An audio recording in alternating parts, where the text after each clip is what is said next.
नमस्कार मित्रांनो, तुमच्यासाठी जबरदस्त जॉब वॅकन्सी घेऊन आलेलो आहे। जिल्हा परिषदमध्ये विविध पदांची भरती निघालेली आहे।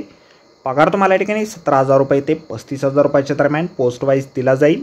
तुम्ही महिला असाल पुरुष असाल दोघे या ठिकाणी अर्ज करू शकता। एकूण या ठिकाणी 16 जागांची वॅकन्सी आहे। अर्ज करण्याची शेवटची तारीख 26 मार्च 2025 पर्यंतची या ठिकाणी आहे। अधिक माहिती जी आहे या ठिकाणी कुठल्या कुठल्या पदांसाठी वॅकन्सी आहे, शैक्षणिक अर्थ तुमची काय लागणार आहे, वयमर्यादा काय लागणार आहे, अर्ज कशा प्रकारे करायचे आहेत, त्याचबरोबर इतर अर्थ या ठिकाणी काय आवश्यक असणार आहे, या संदर्भातील सविस्तर जी काही माहिती आहे आपण आजच्या व्हिडिओमध्ये बघणार आहोत। तर व्हिडिओ शेवटपर्यंत नक्कीच बघा। त्याचबरोबर मित्रांनो, आपण जर आपल्या रॉयल कॉर्नर यूट्यूब चॅनलवरती जर नवीन असाल तर आपल्या रॉयल कॉर्नर यूट्यूब चॅनलला सबस्क्राईब करावं, बेल आयकॉन दाबायला विसरू नका। असेच नोकरी संदर्भातील नवनवीन अपडेट आपल्याला मिळत राहण्यासाठी। तर सुरू करूया मित्रांनो आजचा व्हिडिओ। तर मित्रांनो, आपण आलेलो आहे राष्ट्रीय आरोग्य अभियान जिल्हा एकात्मिक व आरोग्य कुटुंब कल्याण सोसायटी धुळे यांच्यामार्फत जे ऑफिशियल नोटिफिकेशन निघालेलं आहे वॅकन्सीच्या संदर्भामध्ये, त्यावरती आपण आलेलो आहे। तर स्टेप बाय स्टेप सर्व माहिती आपण या ठिकाणी बघणार आहोत। तर या ठिकाणी सगळ्यात पहिली जी वॅकन्सी आहे डेंटल सर्जन या पदासाठी आहे।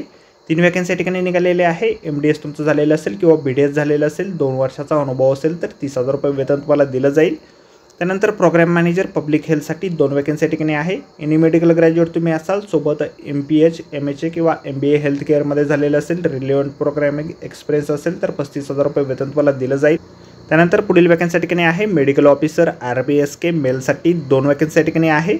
BAMS तुमचं झालेलं असेल तर 28,000 रुपये वेतन तुम्हाला दिलं जाईल। त्यानंतर 4 नंबरची वॅकन्सी या ठिकाणी आहे मेडिकल ऑफिसर RBSK फिमेलसाठी 1 वॅकन्सी या ठिकाणी आहे। BAMS झालेलं असेल तर 28,000 रुपये वेतन तुम्हाला दिलं जाईल। त्यानंतर GNM फिमेलसाठी 6 वॅकन्सीच्या ठिकाणी आहे। GNM तुमचं झालेलं असेल किंवा BSc नर्सिंग झालेलं असेल तर 20,000 रुपये वेतन तुम्हाला दिलं जाणार आहे।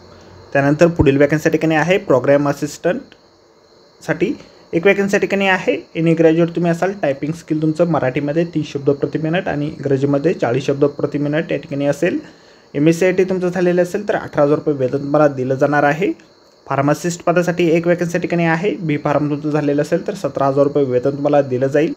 तर ही जी वॅकन्सी आहे 11 महिन्याच्या आणि 29 दिवसाच्या कालावधीसाठी कॉन्ट्रॅक्ट बेसिसवर या ठिकाणी निघालेले आहे।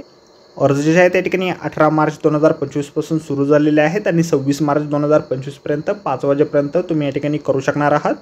ऑफलाईन पद्धतीने अर्ज तुम्हाला करायचे आहेत। राष्ट्रीय आरोग्य अभियान जिल्हा रुग्णालय आवार साक्री रोड धुळे या ठिकाणी तुम्हाला ॲप्लिकेशन फॉर्म जे आहेत तुमची पाठवायचे आहेत। निवड जी आहे तुमची मुलाखतीच्या माध्यमातून या ठिकाणी होईल। फीस पेमेंट जे आहे खुल्या प्रवर्गासाठी 150 रुपये आणि राखीव प्रवर्गासाठी 100 रुपये या ठिकाणी असेल। डिमांड ड्राफ्टच्या माध्यमातून फीस पेमेंट तुम्हाला या ठिकाणी करायचं आहे। डिस्ट्रिक्ट इंटिग्रेटेड हेल्थ आणि फॅमिली वेलफेअर सोसायटी धुळे या नावाने तुम्हाला फीस पेमेंट करायचे आहेत। ॲप्लिकेशन फॉर्म जो आहे आपल्याला जाहिरातीमध्ये दिलेला आहे। जाहिरातीची लिंक आपल्याला व्हिडिओच्या डिस्क्रिप्शनमध्ये दिलेली आहे। अर्ज करण्याच्या अगोदर संपूर्ण जाहिरात आपण एक वेळ व्यवस्थितपणे वाचा, त्यानंतर त्या ठिकाणी अर्ज करा। तर भेटूया मित्रांनो नोकरी संदर्भातील अशाच पुढच्या व्हिडिओमध्ये। धन्यवाद मित्रांनो।